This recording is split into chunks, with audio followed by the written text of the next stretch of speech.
economici, come noi restiamo. Sono molto breve, uno perché siamo già per ritardi, in più perché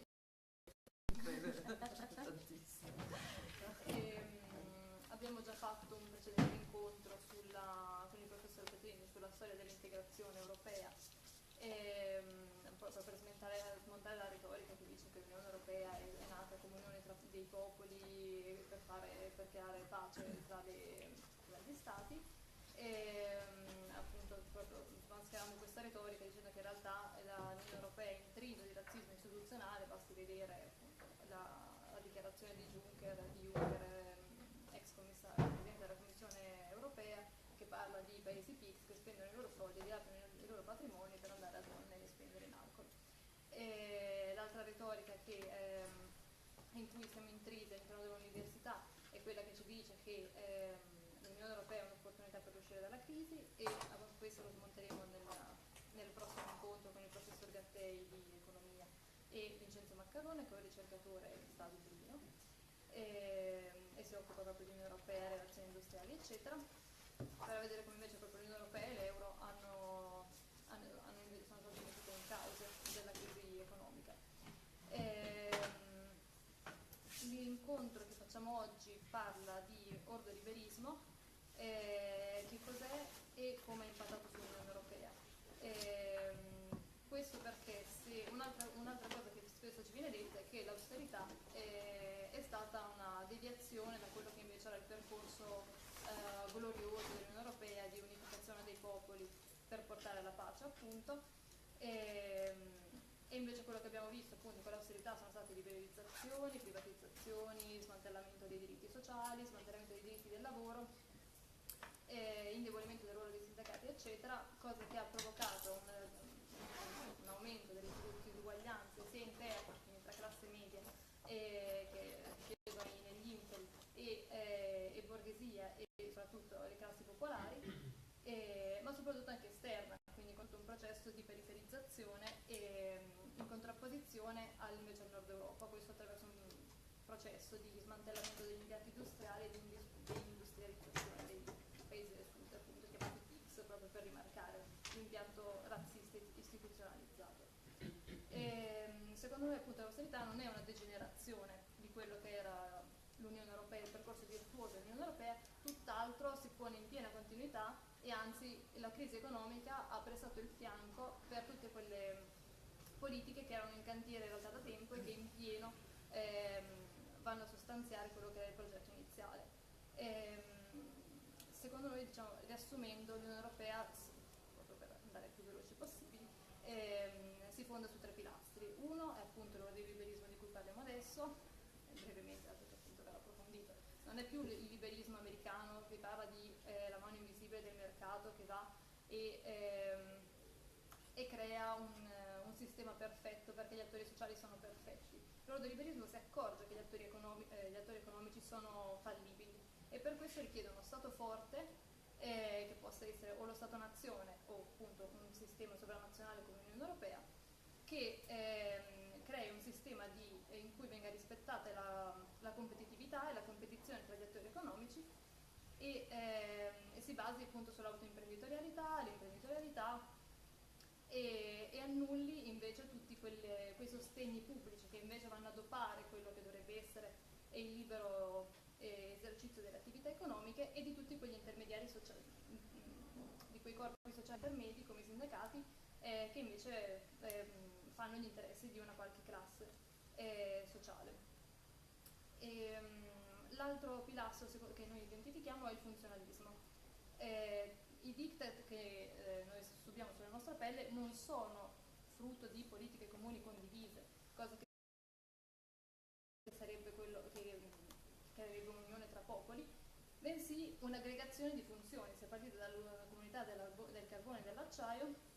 e man mano sono state fagocitate sempre più funzioni, ma aggregandole fino ad arrivare appunto alla questione economica monetaria, che è appunto l'altro pilastro, cioè il monetarismo. In tutto questo però tutte quelle funzioni che formalmente sono escluse dai trattati e dalle competenze europee, come i sistemi sociali, i sistemi di welfare state, il vengono visti solo ed esclusivamente come limiti alla competitività e alla competizione tra gli attori economici, e quindi vengono tendenzialmente rasi al suolo, ed è per questo che appunto vediamo uno smantellamento dei nostri stati sociali e dei nostri servizi pubblici. Un'altra retorica che sempre si collega all'ordoliberismo è quella che dice che l'Unione Europea si fondi su una è politicamente neutra, e quindi la politica è uscita esce da quello che è l'Unione Europea. In realtà quello che secondo noi esce è la democrazia, perché se l'abbiamo visto nelle ultime elezioni, quello che noi possiamo scegliere è la variante di destra o di sinistra dell'austerità e dei diktat europei. Dunque, per chi ritiene di voler fondare invece un sistema politico e sociale su un principio di autodeterminazione e di diritti e di tutele per i lavoratori e per i soggetti più deboli, per noi l'unica condizione è una condizione inevitabile, quella di rompere con i trattati, con i vincoli che vengono imposti appunto a livello sovranazionale dell'Unione Europea. Per questo facciamo incontri, diciamo, per una battaglia ideologica all'interno dell'università, perché come studenti siamo continuamente, adesso parlo dal mio punto di vista, continuamente bombardati di una retorica assolutamente europeista. Dall'altra invece noi aderiamo anche alla piattaforma sociale Eurostop, e per questo è anche una battaglia a livello istituzionale sia sui territori, e adesso abbiamo depositato da 2 settimane le firme per per promuovere poi 2 referendum consultivi sull'abrogazione dell'articolo 81 e la rottura dei trattati. E dunque passo la parola alla professoressa Commisso, che ci parla di microfisica, tra virgolette, dell'ordoliberismo, quindi che cos'è, e poi passerà il professor Somma, che invece ci spiegherà come questa teoria politica, sociale ed economica abbia poi avuto un ruolo fondante nella creazione dell'Unione Europea. Allora, io sarò didascalica, nel senso che poi preferirei magari, visto che siamo anche in pochi, a lasciare spazio al dibattito. Sì, fondamentalmente, diciamo, io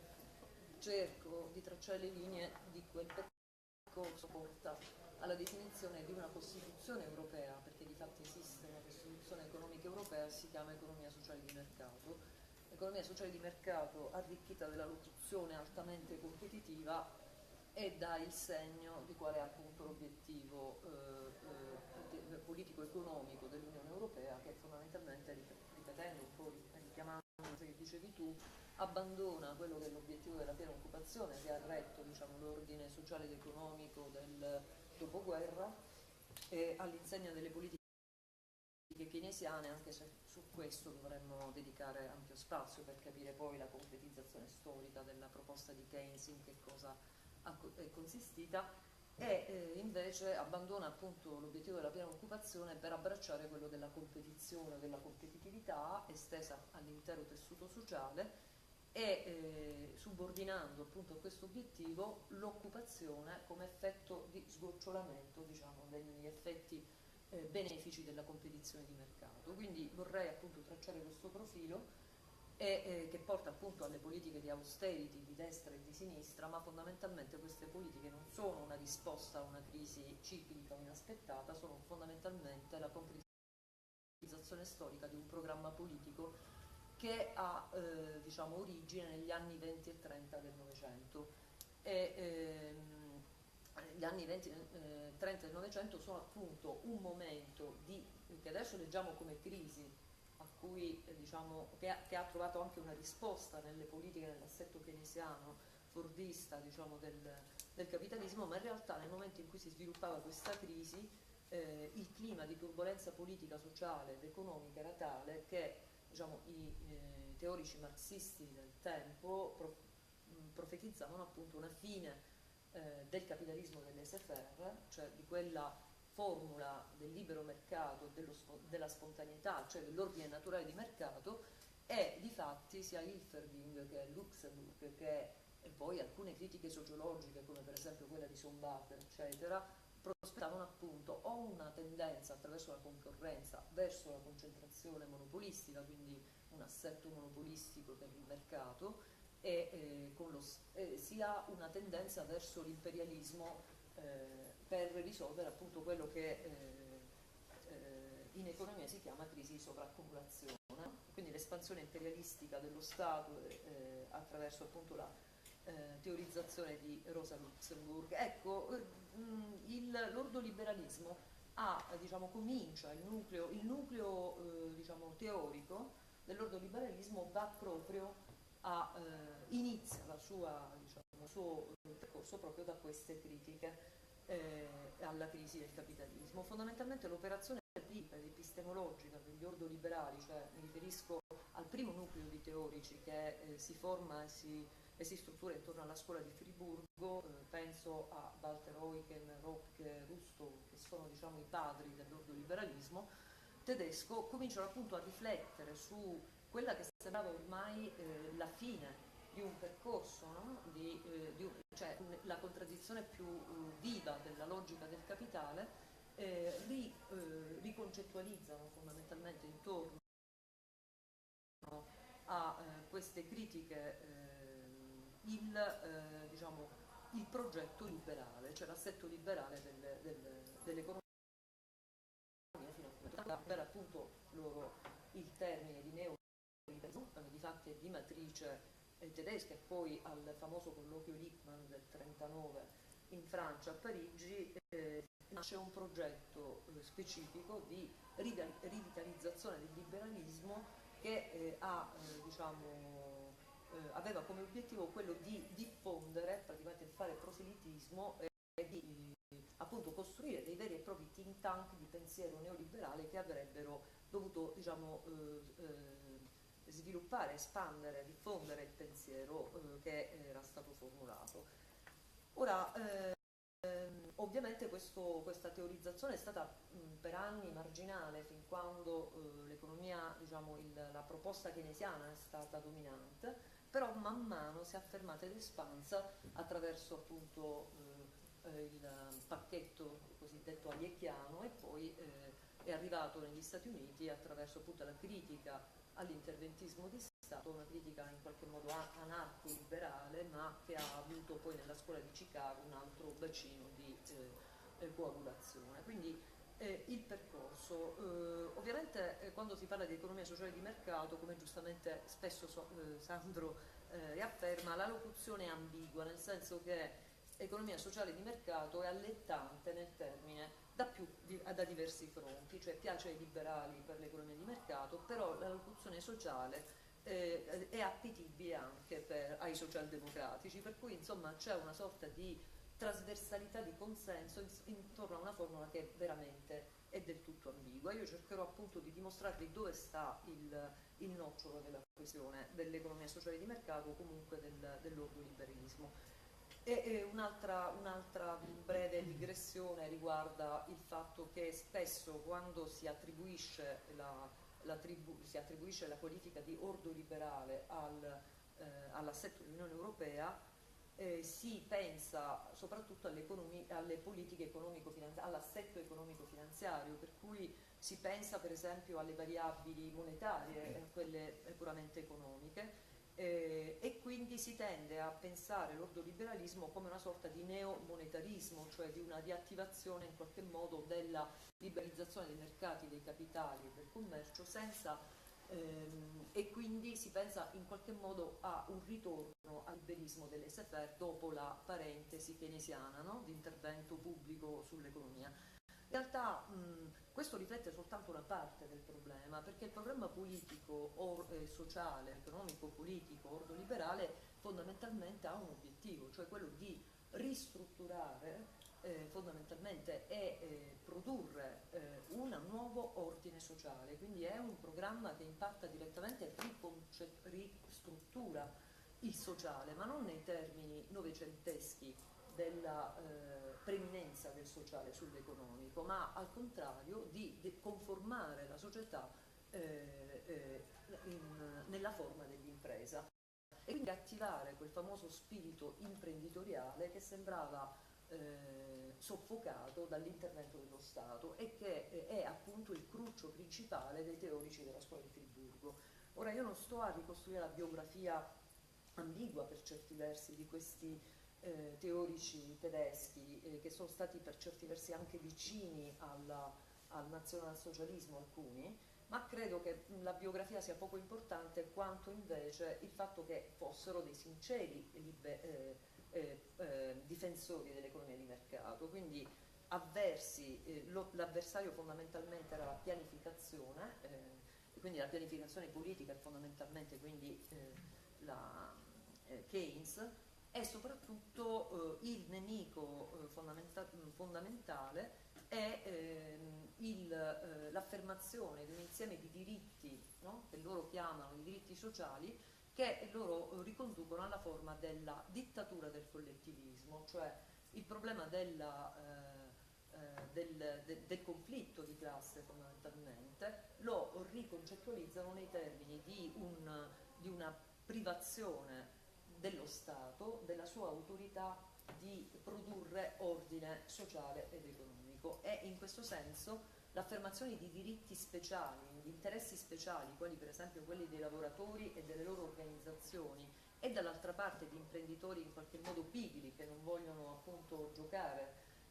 la competizione fino in fondo, fatto sì che lo Stato perdesse la propria autorità, quindi il proprio potere di legiferare e di imporre un ordine conforme all'economia di mercato, e questa è effettivamente la ragione della crisi del liberalismo classico, cioè del liberalismo dottrinario, del liberalismo del laissez-faire, quello che partendo da una visione, secondo gli ordoliberali, dottrinaria del mercato, per cui il mercato fondamentalmente è il regno o il luogo in cui si soddisfano bisogni, appetiti ed è la maniera più razionale per soddisfare questi bisogni e appetiti. Fondamentalmente il mercato viene concettualizzato nella lettura degli ordoliberali rispetto al liberismo classico come un luogo in cui regna l'equivalenza dello scambio fondamentalmente, quindi lo scambio di mercato fondamentalmente è il miglior ordine possibile, però è a sua volta un ordine naturale, cioè non sottoponibile, non sovranabile in qualche modo, non sottoponibile a un'azione dello Stato o del governo. Ecco, loro partono proprio da questo principio del laissez-faire per ripristinare un ordine di mercato che è un ordine che va prodotto, non si produce spontaneamente, e non è non sono gli individui economici che nei loro reciproci scambi possono, hanno nella loro limitatezza, ma nell'insieme, no? Degli scambi soddisfare questi bisogni, questo ordine, ma fondamentalmente l'ordine competitivo e l'ordine di mercato, cioè la razionalità fondamentalmente che è veicolata dalla stabilità dei prezzi, è una verità eidetica, cioè una verità potenzialmente una verità astratta che deve essere realizzata e concretizzata, e affinché si concretizzi occorre un intervento, occorre una forma Stato particolare che è appunto lo Stato forte minimo. Quindi fondamentalmente uno dei principi entro cui si struttura il programma ordoliberale è fondamentalmente quello di salvare il capitalismo, di salvare fondamentalmente il capitalismo da un punto di vista ideologico, da un punto di vista di ordine, da un punto di vista anche degli strumenti politico-istituzionali che servono a renderlo possibile e a farlo sopravvivere. Quindi il problema degli ordoliberali fondamentalmente è la sopravvivenza del capitalismo, e per farlo fanno questa operazione epistemologica. Distinguono concettualmente il capitalismo come forma realizzata, forma storica e degenerata dell'economia di mercato dall'economia di mercato stesso, e per farlo devono fare fondamentalmente un'operazione dei principi su cui si strutturava la dottrina del liberalismo classico. La prima è spostare l'oggetto d'analisi dall'economia dello scambio, quindi dal principio di equivalenza dello scambio, a invece il principio della competizione. Il problema concorrenza-monopolio è fondamentalmente l'ambito tematico sistematico entro cui articolano tutto il programma politico. Fondamentalmente che cos'è lo scambio di mercato? Fondamentalmente è il principio dell'eguaglianza, in cui diversi valori, no? Diciamo, il rapporto tra gli individui viene mediato dalle cose, cioè dalle merci, e alla fine, a livello del mercato mondiale, come sosteneva Smith, alla fine prevale un principio di equivalenza, cioè tutte le merci scambiate sono scambiate tendenzialmente al loro valore. Il valore incorporato nelle merci è quello del tempo medio sociale necessario a produrle. Questo principio dell'eguaglianza fondamentalmente è il principio sulla cui base viene costruita anche dell'equivalenza, viene costruita anche una diciamo, infrastruttura politica, no? Che è l'eguaglianza, il principio di eguaglianza, cioè il principio dell'uguaglianza formale tra individui, che promana dal principio di equivalenza delle merci. Il problema invece che si pongono, ed è proprio questo principio che era andato, diciamo, a naufragare nel momento in cui, di fronte alla crisi degli anni 20, ci si trova di fronte a un problema di sovraccumulazione da una parte e dall'altra alla tendenza monopolistica e imperialista del liberismo. Quindi spostano il campo d'analisi, dicevo, dal principio di equivalenza verso il principio invece della concorrenza e la concorrenza è competizione. La competizione come funziona? Funziona attraverso gli scarti, cioè attraverso una differenziazione,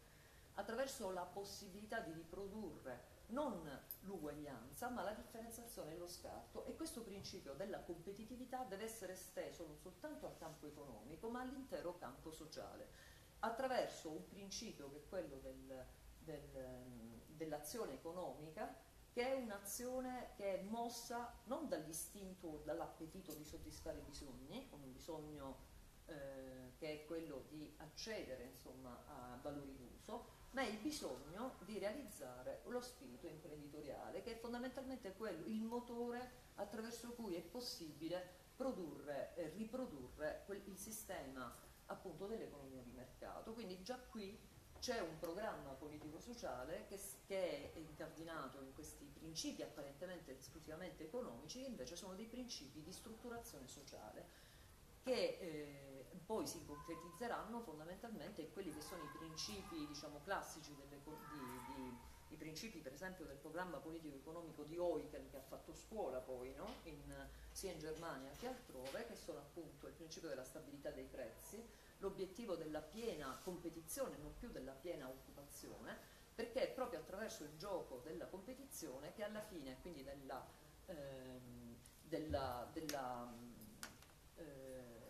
il gioco economico, appunto, che ciascun imprenditore di se stesso, indipendentemente se è un detentore di capitale o semplicemente un detentore di forza lavoro, mettendosi in gioco rispetto alla competizione, riuscirà a realizzare, se ciascuno, insomma, ha incorporato il principio della piena competizione, alla fine l'obiettivo dell'occupabilità sarà realizzato, quindi come effetto di sgocciolamento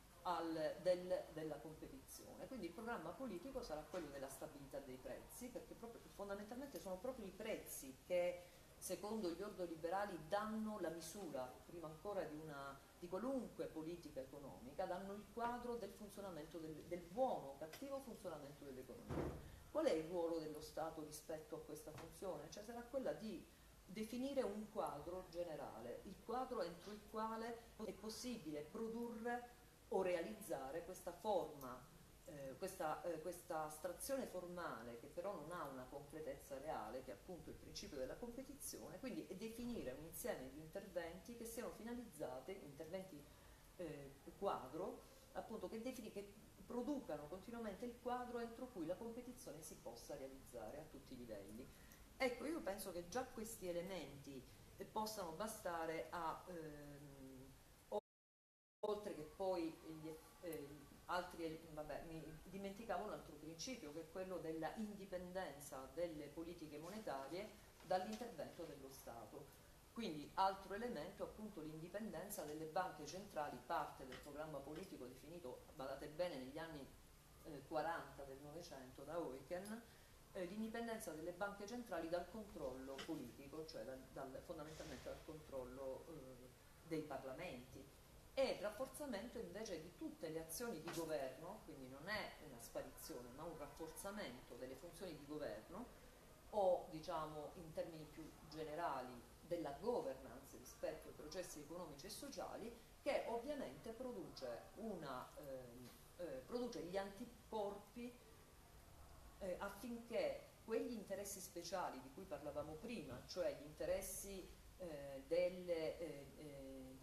organizzazioni dei lavoratori o dei lavoratori stessi, le cosiddette coalizioni, possano intervenire ad esercitare un controllo popolare sull'azione dei governi. Quindi fondamentalmente il principio della stabilità dei prezzi come principio economico fondamentale, l'indipendenza delle banche centrali dal controllo del tesoro, il rafforzamento degli esecutivi affinché non venga deviata la funzione dello Stato come produttore della concorrenza e dell'economia di mercato. Ecco, questi tre principi configurano, diciamo, il programma politico-economico degli ordoliberali. E non basta, perché di fronte a questo processo si tratta poi di definire che cos'è fondamentalmente quale razionalità sociale produrre conforme a questi principi dell'economia di mercato assolutamente, diciamo, dell'ordine di mercato, ecco, chiamiamola così. Ecco, il principio che si concretizza proprio sul versante sociologico dell'ordoliberalismo, in particolare in Rusto e Rocche. Rocche è stato tradotto anche molto precocemente in Italia. Negli anni 50 credo che le traduzioni dei libri di Rocche siano state quasi contemporanee a quelle alle pubblicazioni in Svizzera, credo. Fondamentalmente Einaudi credo che sia stato il ponte tra l'ordoliberalismo tedesco e, diciamo, la matrice cattolica liberale italiana. Ecco, probabilmente Rocche, che passa in Italia per essere il teorico della terza via, in realtà è fondamentalmente uno dei prosecutori, diciamo, del programma sociale, dell'economia sociale di mercato, ed è interessante attraversare il suo ragionamento, perché fondamentalmente in qualche modo si coniugano intorno al principio dell'ordine, si coniugano da una parte, diciamo, dei retaggi comunitaristi di matrice cattolico-cristiana, per cui si tratta di riaffermare la superiorità occidentale, della civiltà occidentale rispetto al resto del mondo, quindi c'è una sorta di eurocentrismo molto accentuata. Però la cosa più interessante è che il governo del sociale fondamentalmente è esattamente l'opposto di quello che noi qualifichiamo, diciamo, a partire da Marshall come nei termini di diritti sociali, che sono dei diritti universali e che poi sono alla base, diciamo,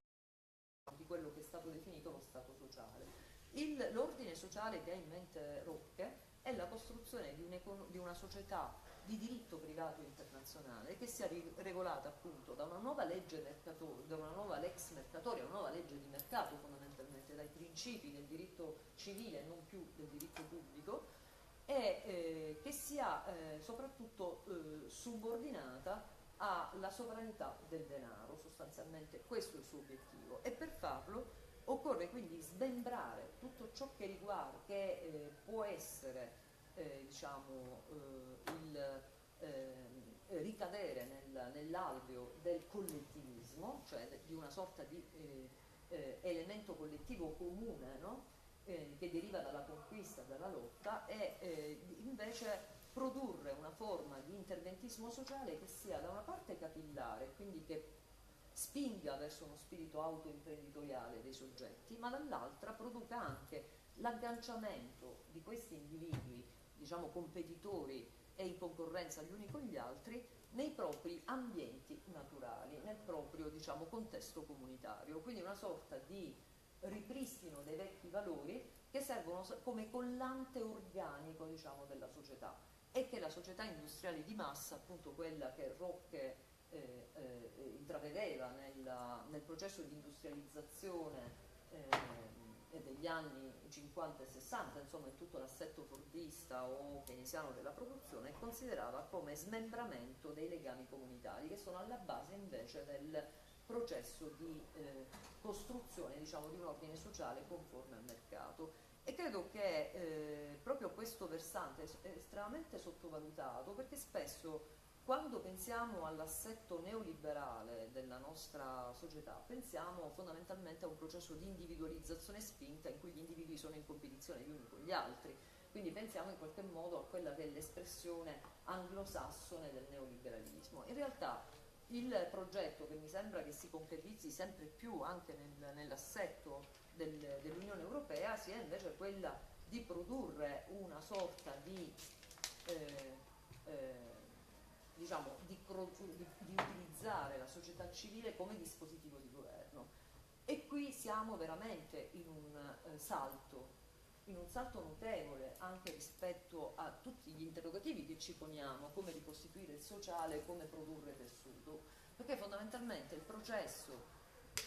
che incrementalmente si è prodotto è un processo che diciamo, potremmo con una formula definire il principio della sussidiarietà dispiegato all'intero corpo sociale, proprio come dispositivo di governo. Difatti in tutta una serie di ambiti che vanno dall'accoglienza dei migranti fino alla lotta alla povertà, fondamentalmente si configura un meccanismo di non intervento dello Stato in termini di spesa pubblica e quindi di Stato sociale, cioè di riconoscimento e tutela dei diritti sociali e quindi universali, uno spostamento verso i diritti umani che sono l'estrema astrazione invece della qualificazione sociale dei diritti, e l'applicazione di un principio di sussidiarietà che implica che laddove le comunità di elezione, quindi le comunità di vicinato, le comunità di associazioni di volontariato, il terzo settore, tutte le associazioni e le espressioni della società civile possono da sole trovare gli strumenti per poter produrre diciamo, interventi in termini di assicurazione dei diritti fondamentali, quali il diritto alla salute, il diritto all'accoglienza, tra virgolette, possono sostituire lo Stato deve ritirarsi dall'intervento pubblico, che sarebbe un intervento qualificabile in termini universali, no? E questo principio credo che sia il principio che implica non una deregolazione, ma anzi una riregolazione dei processi sociali in chiave ovviamente privatistica. Cioè fondamentalmente accanto all'imprenditore di se stesso si sta sempre di più affermando nel concreto una sorta di imprenditore del bene pubblico che dovrebbe essere al servizio delle comunità di appartenenza e dovrebbe in qualche modo compensare gli effetti disgregativi e spesso distruttivi di processi di espropriazione, no? Di diritti, ma anche di espropriazione di ricchezza dal basso verso l'alto. Ecco, credo che l'economia sociale, la formula l'economia sociale di mercato, oltre a implicare tutte le variabili economiche e finanziarie dell'austerity, implichi profondamente anche questo intervento, che è un intervento di riscrizione diciamo, del sociale, che fino al Novecento la società civile era in qualche modo ciò che si contrapponeva allo Stato, quindi esprimeva diciamo, una conflittualità anche specifica, invece una riconfigurazione in chiave compensativa, anzi come addirittura dispositivo di governo di quelle contraddizioni che il liberalismo ha prodotto, che il neoliberalismo ha prodotto, o diciamo non solo nella chiave dell'austerity ma anche prima nello smantellamento graduale dei diritti del lavoro e dei diritti sociali, che produce, che devono essere ovviamente compensate a pena il disordine sociale e la conflittualità diffusa. Quindi credo che anche questa chiave sia importante di lettura sull'ordoliberalismo e su quello che è la sua implementazione incrementale a livello dell'Unione Europea. Quindi parlare di recupero della sovranità popolare o di recupero diciamo, di riaffermazione del sociale come critica agli interventi diciamo, in qualche modo distruttivi dei diritti implica anche interrogarsi su questo fronte. Vabbè, lascio in parentesi, magari ne discutiamo dopo, qual è invece il paradigma sui diritti del lavoro e qual è stata diciamo, lo smantellamento ma anche riconfigurazione dei mercati del lavoro attraverso i paradigmi della flessicurezza e dell'occupabilità appunto e della nuova anche categorizzazione del lavoratore come un lavoratore permanentemente in transito, no? Quindi però di questo magari in maniera, perché penso di aver preso molto tempo, avevo detto che sarei stata breve. Sono le 18. Non mi interessava anche una questione sulla cosa, ne parliamo dopo con le domande. Ok. Ok, prego, se vuoi dire. Allora, il mio percorso prende le mosse di nuovo da questa formula economia sociale di mercato, che prima si diceva giustamente che è una formula ambigua,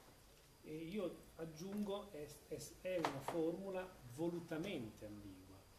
Quando è stata inventata, e siamo nel 45, e l'inventore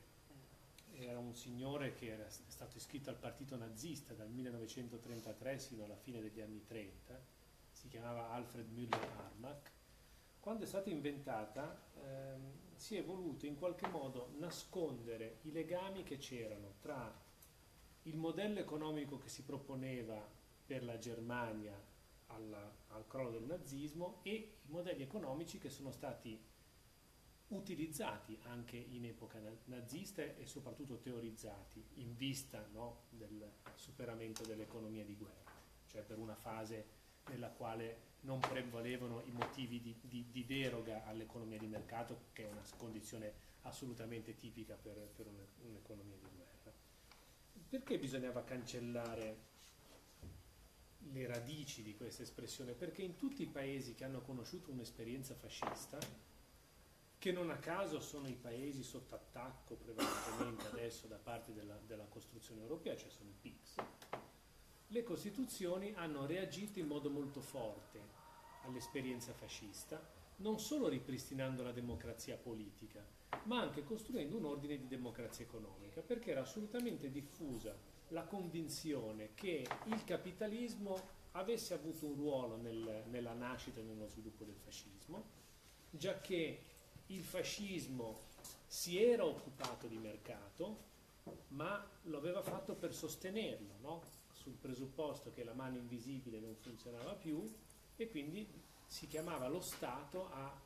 edificare una sorta di mano visibile. Si diceva in buona sostanza allo Stato di trasformare le leggi del mercato in leggi sue, cioè in leggi dello Stato, di utilizzare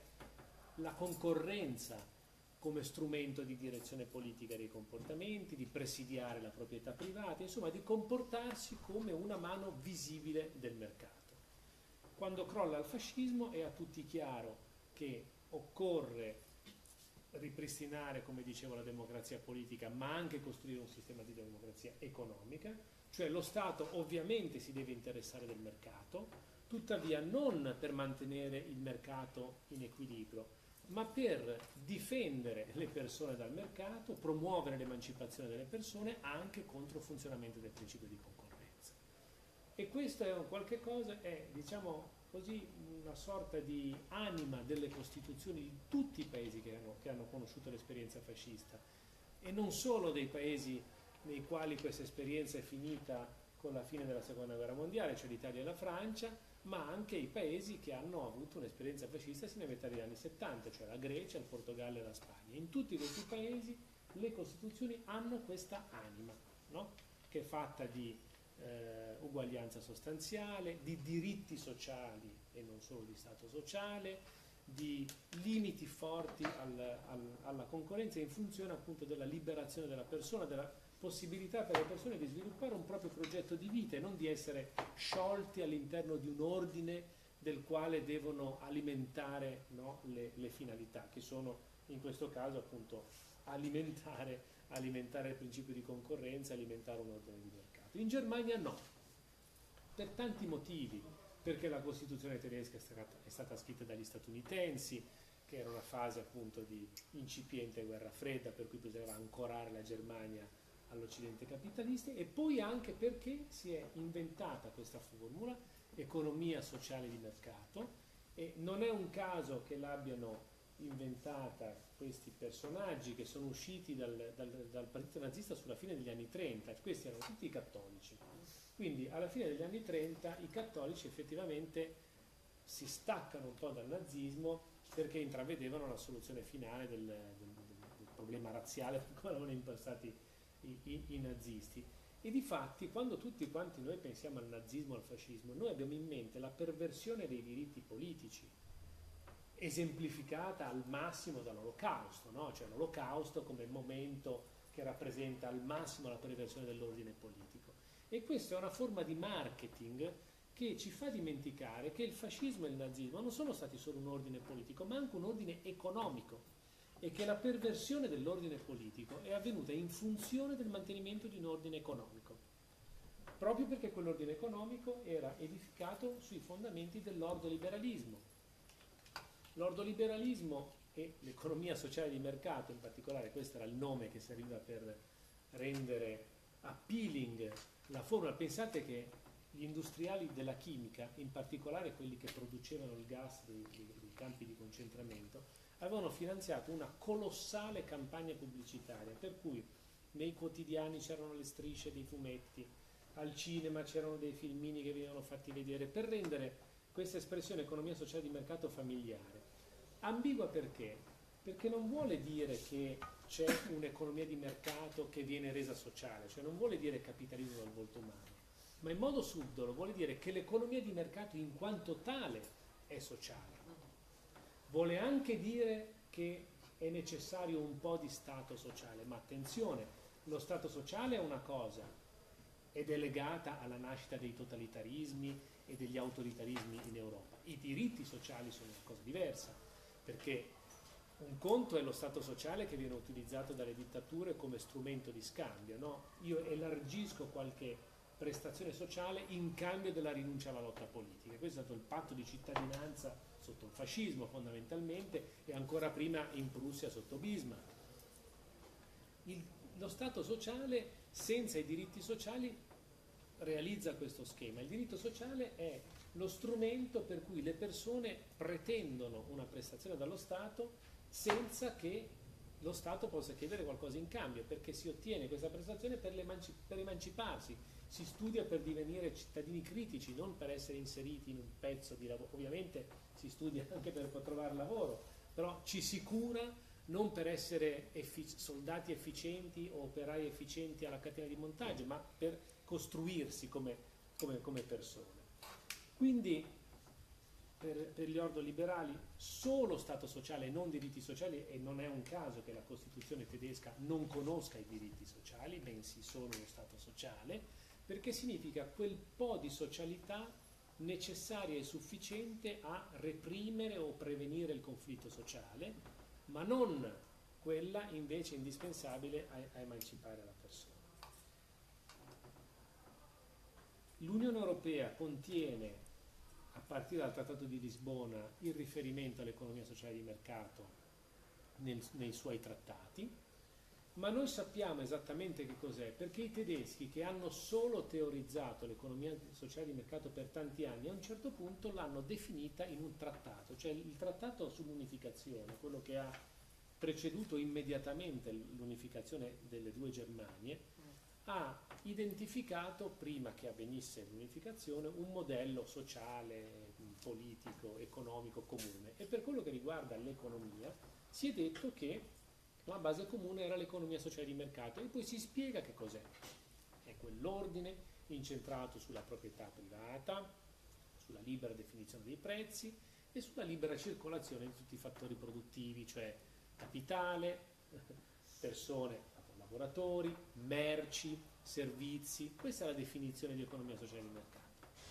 fornita dai tedeschi in un trattato, quindi voglio dire una interpretazione autentica e particolarmente autorevole per la sua collocazione. Ora, e queste sono le linee, no, della costruzione europea. Però attenzione, perché la costruzione europea, almeno per un po' di tempo, non doveva necessariamente prendere questa piega, perché si sono evocate un po' due esigenze, due finalità di politica economica che in qualche modo sono contraddittorie, però sono entrambe sempre richiamate negli ordini capitalisti. Cioè, da un lato il controllo sulla stabilità dei prezzi, e questo c'è, ma dall'altro anche la promozione della piena occupazione. E ovviamente c'era nei trattati europei perché ci trovavamo ancora nei cosiddetti 30 gloriosi, cioè la fase storica che segue la conclusione del secondo conflitto mondiale, arriva più o meno a metà degli anni 70, che è l'epoca del compromesso keynesiano, che è l'unica fase storica in cui si realizza un certo equilibrio tra il capitalismo e la democrazia, c'è anche una certa redistribuzione della ricchezza dall'alto verso il basso, e tutto questo grazie al fatto che le politiche economiche perseguivano la piena occupazione. La piena occupazione realizzava una serie di conseguenze virtuose, no? Per avere piena occupazione bisogna sostenere la domanda, cioè mettere i soldi in tasca ai lavoratori, questo consente ai lavoratori di consumare, quindi di creare nuova occupazione, e il tutto nell'ambito di un meccanismo che dava potere alla classe lavoratrice. E quello che è avvenuto dopo è esattamente una reazione a questo, cioè una gigantesca macchina fatta per distruggere quell'ordine economico che da un lato teneva insieme capitalismo e democrazia e dall'altro, proprio per questo, dava potere contrattuale ai lavoratori. E come si fa per distruggere questo? Beh, intanto scardinando delle regole che la stessa Unione Europea, all'epoca Comunità Economica Europea, si era data. Perché? E guardate che incredibilmente questa cosa vale ancora oggi. L'Unione Europea oggi ha una competenza esclusiva sulle politiche monetarie. Come si sa, la moneta unica è competenza esclusiva del livello europeo. Tuttavia, le politiche di bilancio, cioè come gli stati spendono i loro soldi, ancora oggi è di competenza esclusiva degli stati. Politiche fiscali. Sono politiche fiscali, fanno parte delle competenze esclusive degli stati, e sino agli anni 70 si diceva, prima o poi, i governi dicevano, prima o poi noi avremo una politica monetaria comune, sicuramente la raggiungeremo, però prima di avere una politica monetaria comune noi dobbiamo definire qual è il senso della politica di bilancio, perché prima si stabilisce se è più importante,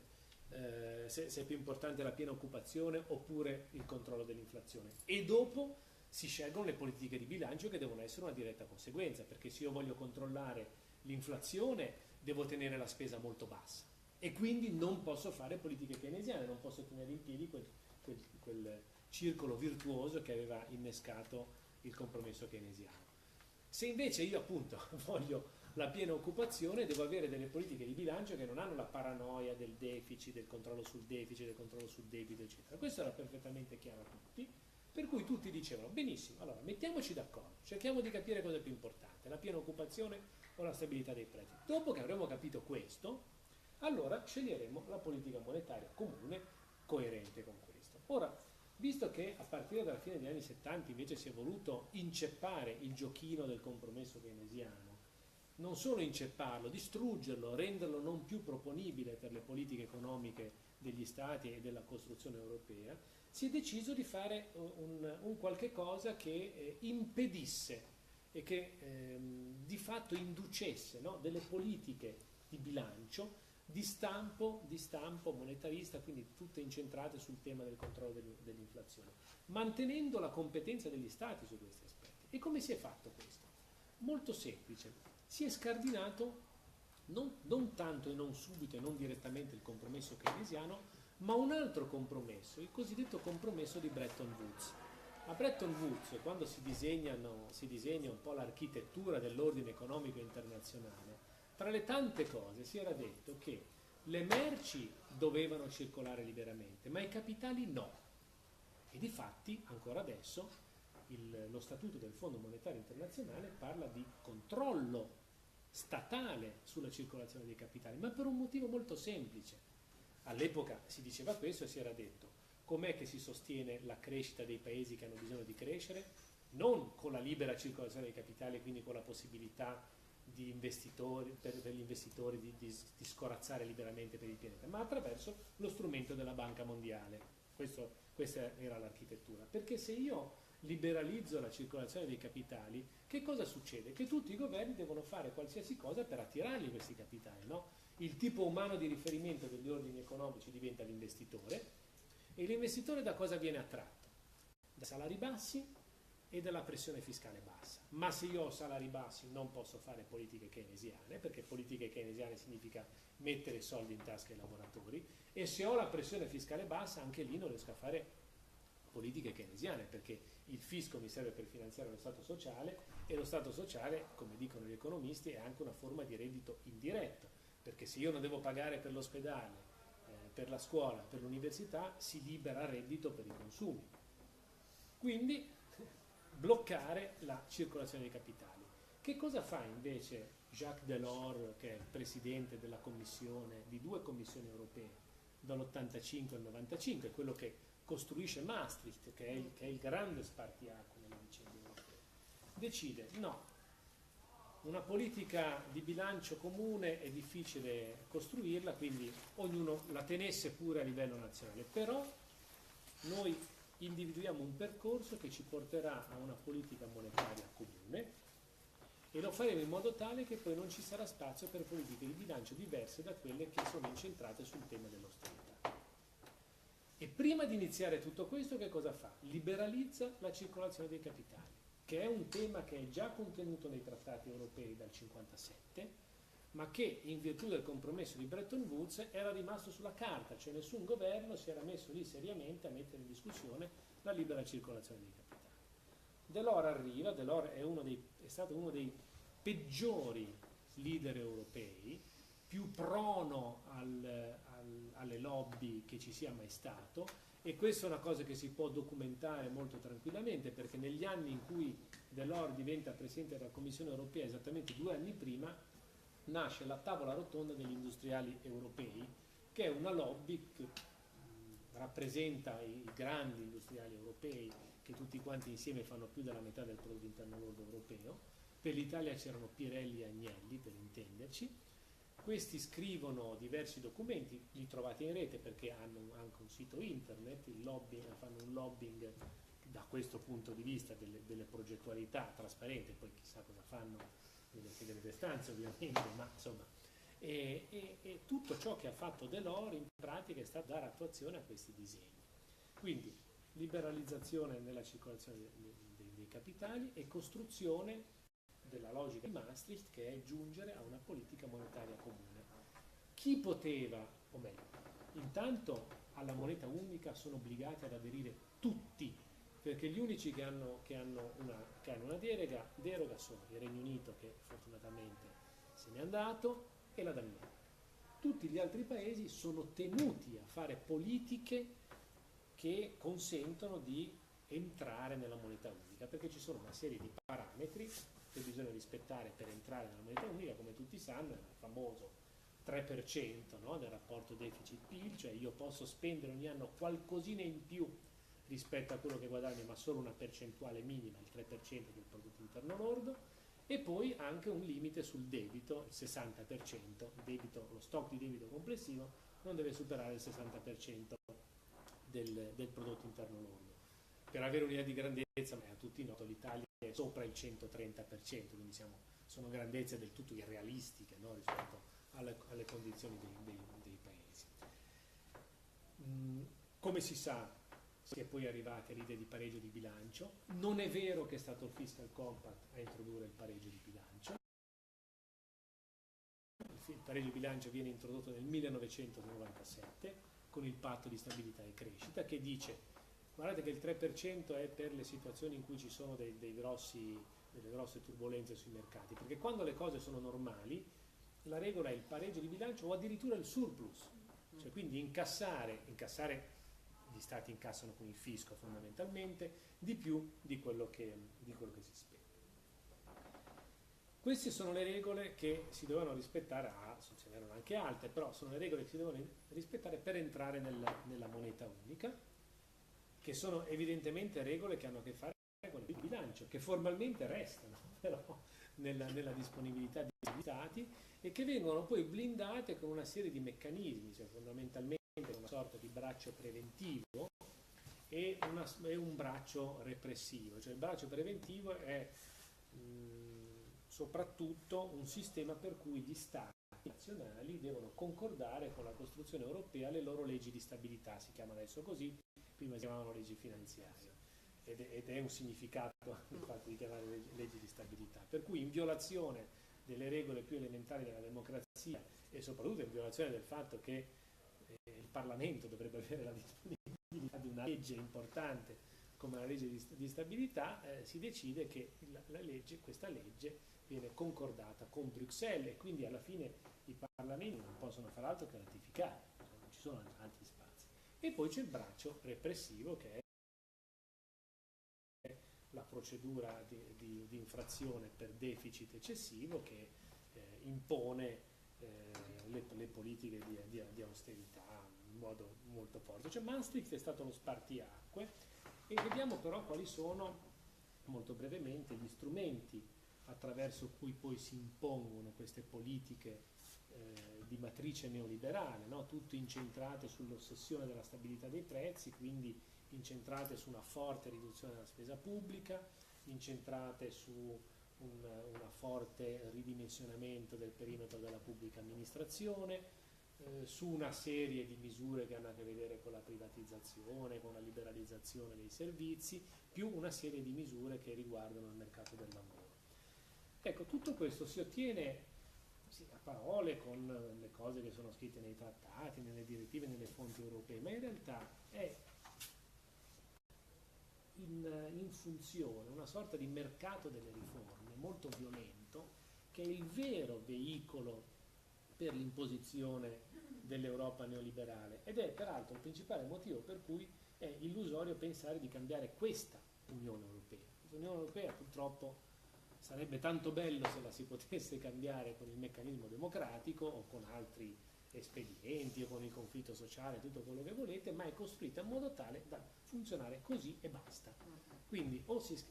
la si smonta, no? Magari non per tornare alla dimensione nazionale, ma insomma se poi c'è spazio sarebbe anche importante approfondire questo aspetto, ma comunque va smontata perché qualsiasi possibilità di riscatto passa dallo smontaggio di questa costruzione. Come funziona il mercato delle riforme? Funziona secondo uno schema che è stato inaugurato all'inizio della guerra fredda, no? Cioè, secondo quando gli Stati Uniti decidono il piano Marshall per far rinascere l'Europa, per evitare che qualcuno potesse pensare che il capitalismo portasse miseria, il piano Marshall, in un'epoca in cui c'era un'alternativa all'epoca credibile, che era insomma l'alternativa socialista dei paesi socialisti, loro distribuiscono appunto i soldi con questo piano, tuttavia per essere sicuri che questi soldi siano spesi bene erano riservati a coloro i quali si impegnavano ad ancorarsi all'Occidente capitalista, quindi facevano delle riforme di tipo neoliberale in un certo senso. E quello è lo schema che poi è stato riprodotto in tutti i momenti salienti dello sviluppo della costruzione europea. Ad esempio, quando si decide di allargare l'Unione Europea verso sud, cioè finiscono le dittature fasciste in Grecia, Spagna e Portogallo, e visto che la retorica è quella per cui l'Unione Europea costituisce un argine contro il riproporsi del fascismo, eccetera, invece in realtà è esattamente il contrario, no? Perché riproduce un modello economico che è quello che ci viene dal fascismo, però visto che la retorica è quella, questi paesi devono assolutamente entrare nella costruzione europea, non sarebbe stata immaginabile una soluzione opposta. Però qual è il problema? Che in particolare il Portogallo avevano non solo degli indici economici, ma anche una costruzione istituzionale per il governo dell'economia assolutamente incompatibile con l'Europa neoliberale. Ecco allora che fanno intervenire il Fondo Monetario Internazionale. Il Fondo Monetario Internazionale interviene in Portogallo per un anno intorno al 76 e poi per 2 anni dall'83 all'85 e con un meccanismo di soldi contro riforme ottiene una violenta ristrutturazione del paese. Peraltro la stessa cosa succede anche in Inghilterra, perché gli inglesi, è vero che Margaret Thatcher ha inaugurato, è vero sino a un certo punto che Margaret Thatcher ha inaugurato il neoliberalismo con Reagan, perché in realtà ci hanno pensato prima i laburisti, perché ahimè la sinistra storica è stata molto spesso il servo sciocco in tutta questa operazione, perché c'è stato giusto nel 75-76 il famoso governo di James Callaghan, che era un laburista e che doveva affrontare una importante crisi economica. si affrontavano due scuole di pensiero, quelli che dicevano gli strumenti sono quelli keynesiani, cioè soldi in tasca ai lavoratori, e quelli che dicevano no, facciamo delle politiche, inauguriamo delle politiche neoliberali, ma sempre del partito laburista. Qual era il problema? Che se tu fai delle politiche keynesiane hai bisogno un po' dei confini, perché se io metto soldi in tasca ai lavoratori e poi i lavoratori li spendono per comprare non i prodotti del mio paese ma dei prodotti di un altro paese, questo famoso circolo virtuoso, no? Per cui il sostegno della domanda produce una crescita economica, non si mette in moto. E quindi quel governo diceva benissimo, però solo momentaneamente dei controlli sulla circolazione delle merci, sicuramente dei pesanti controlli sulla circolazione dei capitali, e questo non è stato gradito da quelli che vollero inaugurare, e James Callaghan, il premier, era tra questi, una stagione di politiche neoliberali. Ma quale fu il problema all'epoca? Che i soldi però per ripigliarsi all'inizio da qualche parte dovevano venire, allora questi matti hanno chiamato il Fondo Monetario Internazionale. La prima volta che interviene il Fondo Monetario Internazionale in Europa è nel Regno Unito, in quell'anno, cioè inceppando. Poi che succede? Quando la sinistra fa delle politiche di destra, di solito la volta dopo vince la destra, perché la gente non è cretina, no? Cioè, piuttosto che votare la coppia si prende direttamente l'originale. Poi arriva l'allargamento a est, quindi paesi anche lì che escono dai regimi socialisti, per cui ovviamente si devono includere nell'Unione Europea, e soprattutto lo volevano i tedeschi per una serie di calcoli loro. E anche lì che si fa? Lì in modo molto esplicito nasce la Banca Europea per la Ricostruzione e lo Sviluppo, che è una banca che in modo molto esplicito ha prestato i soldi a chi però in cambio si strutturava in modo neoliberale. E come sapete lo hanno fatto così bene che i paesi dell'est hanno una struttura neoliberale molto più accentuata rispetto a quella che abbiamo noi, che comunque insomma abbiamo ampiamente abbandonato tutte le strutture che vengono dall'epoca del compromesso keynesiano. Qualcosina resiste ancora, per l'est invece niente, e difatti è il paese dove il fascismo, no, sta avanzando più rapidamente, no? A dimostrazione del fatto che quelli sono modelli economici che producono fascismo, cioè che sono adatti ad un ambiente fascista. Ma non è finita. Se non altro, quando Schäuble, è un lapsus ma insomma si capisce, quando Delors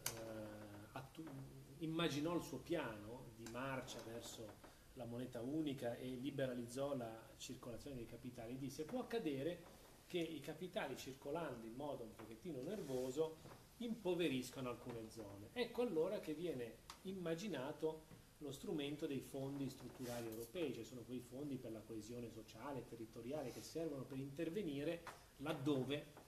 appunto c'è bisogno di ridistribuire ricchezza, non tanto tra le persone ricche e le persone povere, ma dai territori ricchi ai territori poveri, che è l'ABC, no, di una comunità politica. Ebbene, anche questi fondi sono stati assorbiti dal meccanismo, dal mercato delle riforme, per cui oramai da molto tempo, e questo è stabilito nei regolamenti europei, quindi non è una libera interpretazione, i fondi strutturali europei non servono per redistribuire ricchezza, ma esplicitamente per un altro meccanismo, cioè per assicurarsi una sana governance economica, questo dicono i regolamenti. Cioè tu anche sotto quella voce ottieni soldi da Bruxelles, ma in cambio devi realizzare delle maledette riforme di tipo neoliberale. Insomma, questa obiettivamente è una gabbia, e questo è il motivo per cui secondo me è fondamentale il passaggio alla dimensione nazionale, ma non il passaggio alla dimensione nazionale tout court, no? Perché i governi degli stati europei che ci sono adesso, se ci fosse la dimensione nazionale, farebbero le stesse cose che stanno facendo in Europa. Farebbero con la lira esattamente le stesse cose che stanno facendo con l'euro. No, la dimensione nazionale è fondamentale perché è la dimensione del conflitto sociale. Cioè intanto è la dimensione nella quale il conflitto sociale è politicamente possibile, perché è l'arena nella quale si confrontano i decisori e coloro i quali sono i destinatari delle decisioni. Perché se fosse possibile un conflitto europeo il problema non si porrebbe. mi pare però che il conflitto europeo è molto difficile, no? Da immaginare, da costruire, anzi ci sono spesso ancora gli egoismi nazionali, no? Anche nelle sinistre tra l'altro. Quindi c'è bisogno di questo passaggio, cioè di riattivare un conflitto sociale che serve semplicemente, dal mio punto di vista, non tanto per fermarsi alla dimensione nazionale, ma per correggere l'asse delle politiche economiche, per dire che la piena occupazione è la cosa più importante e per costruire una classe politica prima nazionale e poi eventualmente sovranazionale che sappia rilanciare il contesto europeo, però appunto ricostruito dal punto di vista delle politiche economiche sul tema della piena occupazione, con mille problemi. È ovvio che non possiamo mica riproporre le ricette novecentesche, c'è il problema della compatibilità con l'ambiente, ci sono milioni di altri problemi. Fortunatamente c'è una sensibilità per le tematiche di genere, per le tematiche identitarie, insomma per una serie di tematiche che opportunamente correggono il tema, no, dei diritti sociali, lo correggono, lo adattano, lo rileggono, però a lì bisogna in qualche modo ritornare e la dimensione nazionale secondo me è quella che è utile. Direi che io mi fermo qua così magari ce n'è un pochettino, se vogliamo, per discutere. Mi collego un attimo a una cosa, a proposito delle prospettive di rottura, perché su questo poi torneremo il 16 maggio ed è molto interessante anche il tema, appunto, come romperlo in chiave internazionale, cioè ovviamente non tornare alla lira, in chiave internazionalista, eccetera. E, e poi in realtà sempre a proposito dello scontro di classe, nella recensione che Olimpia le faceva per Micromedia, mi sembra, si parlava del tema di come l'ordoliberismo, tra le varie funzioni che ha avuto, è stato utilizzato proprio per neutralizzare lo scontro di classe. Se ti vuoi dire Sì, proprio per dire. certo, no, l'accennavo prima, che il problema del conflitto, cioè tenete presente che oltre alla crisi economica degli anni venti c'è anche una crisi politica e sociale che nell'esperimento della Repubblica di Weimar si esprime appunto in quello che prima Sandro diceva, cioè l'operazione bismarcchiana fondamentalmente è un'operazione di integrazione della classe operaia all'interno degli ingranaggi, no? Attraverso che cosa? Un sostegno economico che sia la contropartita, un'integrazione economica, insomma salariale, che sia non salariale, extrasalariale, previdenziale, diciamo, che sia la contropartita per l'integrazione, cioè per smantellare completamente la conflittualità, la turbolenza politica che è e quindi c'è una storia da questo punto di vista del modo in cui storicamente le organizzazioni diciamo, il conflitto capitale-lavoro è stato arginato attraverso un processo di integrazione istituzionale, prima attraverso i sindacati, i partiti, le organizzazioni controllabili e poi attraverso lo smantellamento di questi diritti nel momento in cui si è prodotto il passaggio, diciamo, ulteriore a quello che è appunto la conformazione fascista, diciamo, del mercato e poi la sua evoluzione in quello che è l'assetto attuale. Forse non ho capito bene la domanda, in che termini questo processo è stato, cioè è l'obiettivo, l'obiettivo è appunto abbattere tutte le forme di collettivismo, perché tutte le forme di collettivismo che poi sono riconducibili alle organizzazioni e alle espressioni di autodifesa, no? di lotta per la conquista dei diritti, è fondamentalmente l'elemento più pericoloso per istituire quello Stato forte e di diritto, cioè lo Stato minimo forte lo chiamerei, perché da una parte deve svolgere le funzioni che in Hayek nel neoliberalismo anglosassone deve svolgere lo Stato, cioè produttore del mercato, ma senza ingerenza senza alcuna ingerenza rispetto all'intervento in economia e quindi senza nessuna perturbazione rispetto ad alcuni principi che sono appunto la libera circolazione dei capitali e la stabilità dei prezzi. Dall'altra un intervento invece massiccio sul sociale in maniera tale da smantellare e smembrare qualunque forma di autodifesa o di difesa diciamo collettiva dei diritti. Quindi la degenerazione collettivista del liberalismo classico, uno degli obiettivi che bisogna aggredire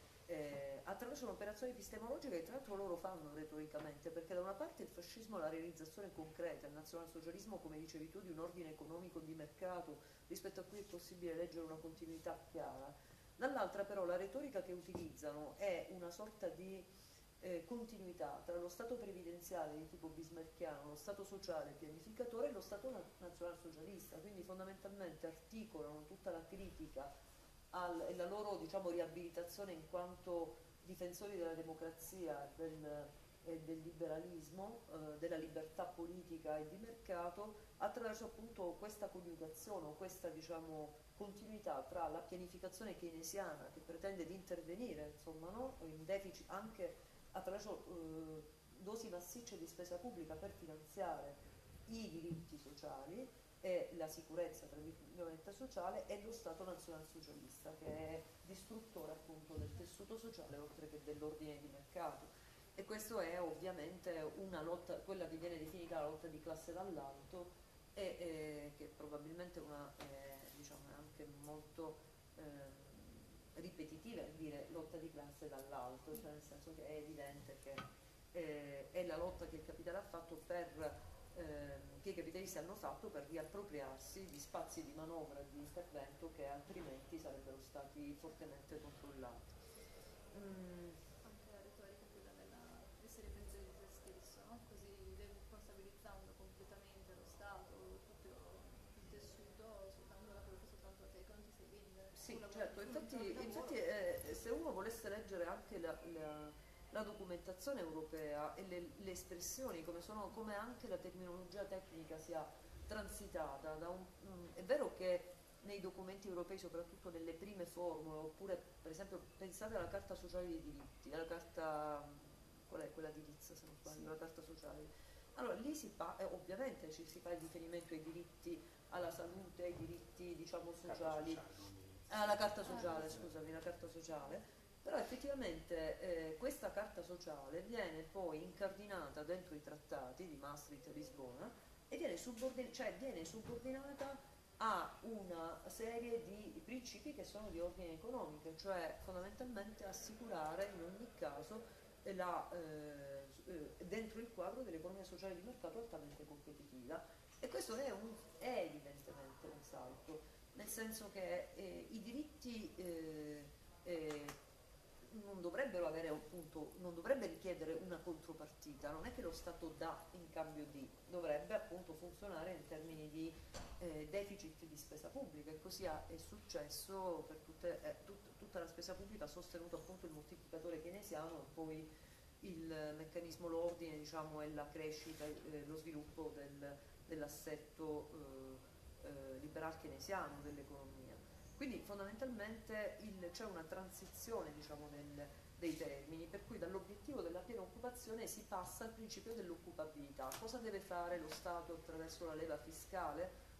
Che poi è una leva fiscale che non è appannaggio dello Stato, perché come diciamo, sicuramente non dei parlamenti, perché nel momento in cui le manovre economiche sono subordinate al principio del pareggio di bilancio, ovviamente i parlamenti sono esautorati dalla possibilità di controllare non soltanto politiche fiscali anticicliche al limite o di compensazione al ciclo, ma neppure appunto la politica finanziaria, il piano finanziario, cioè come si chiama, la legge finanziaria, la legge di stabilità. Ma in realtà il passaggio dall'occupazione, l'obiettivo della piena occupazione, che in qualche documento si può ancora leggere, o della crescita sostenibile, insomma, lo sviluppo sostenibile, all'occupabilità, è sintomatico del fatto che deve assicurare che gli individui siano occupabili, ma già è uno spostamento da un obiettivo sociale comune, cioè l'obiettivo dello Stato, alla responsabilità degli individui ad essere adatti ad essere occupati. Quindi l'occupazione è in qualche modo rimessa alla responsabilità di ciascun individuo di rendersi o di acquisire le capacità attraverso formazione, lifelong learning e altri strumenti, ad essere adatto al mercato del lavoro, o comunque ad essere occupabile, ciò significa che la sua condizione non è di passaggio da una condizione di inoccupazione ad una di occupazione, ma di un transito continuo da un mercato del lavoro all'altro, oppure da una condizione di occupazione ad una di inoccupazione. Ecco perché anche il cosiddetto Stato sociale passa dall'obiettivo di assicurare tutte condizioni di vita dignitose, che sono i principi attraverso cui vengono formulati i diritti fondamentali nella prima parte della nostra Costituzione, per esempio, vi dicevo, l'assicurazione della dignità umana, a invece la protezione o la lotta alla povertà. Dire lotta alla povertà significa ridare statuto a una cosa, la povertà, che in qualche modo le politiche keynesiane, cioè diciamo l'assetto liberal keynesiano tendeva a nascondere, cioè in qualche modo a non riconoscere. La povertà era il fallimento del mercato e tutto l'intervento keynesiano era in qualche modo compensativo di quegli effetti a tutela delle persone, in modo che la povertà e appunto oltre il connubio democrazia-mercato c'era anche il fatto che il smithianamente inteso fondamentalmente un intervento pubblico sull'economia avrebbe assicurato delle condizioni di crescita e sviluppo anche e di civilizzazione che Smith prefigurava nell'ordine, diciamo, universale di mercato come, diciamo, effetto di sgocciolamento dell'accumulazione sugli individui, anche quelli, diciamo, che vivevano del salario, oltre che a partire dall'intervento dei percettori di profitto. Quindi in qualche modo quella che doveva essere debellata come defiance del mercato, che era la povertà, ritorna ad essere in qualche modo riconosciuta. Ma perché? A quale costo viene riconosciuta la povertà come condizione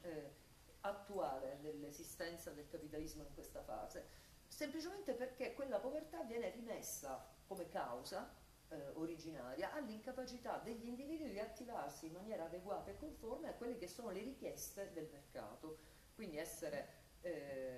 ottenere dei curriculum e arricchire questo curriculum anche magari lavorando gratuitamente affinché ci si presenti sul mercato come degli individui assolutamente capaci e adattabili a quelle che sono di volta in volta le richieste, misconoscendo totalmente che invece la condizione di impoverimento e di polarizzazione della ricchezza deriva effettivamente da un esaurimento di quelle che erano le funzioni progressive del capitale, che probabilmente funzioni progressive che erano già esaurite, no? Già negli anni 30 con la crisi del 29-30, una crisi economico-finanziaria di carattere globale, che viene risanata attraverso che cosa? Attraverso un intervento esterno che è appunto un intervento dello Stato. Okay. Ci sono delle domande? Posso sapere l'ora che abbiamo? Sì, sono le 7:15, è giusto in tempo per... Potete domandare, a meno che non ci sia una domanda magari riusciamo anche camminando per il esatto. Ci sono domande? Ne parleremo nell'intervista. Ok, poi. d'accordo. Va bene, ci vediamo poi al prossimo incontro e ringraziamo i relatori. Grazie a voi. Grazie a voi.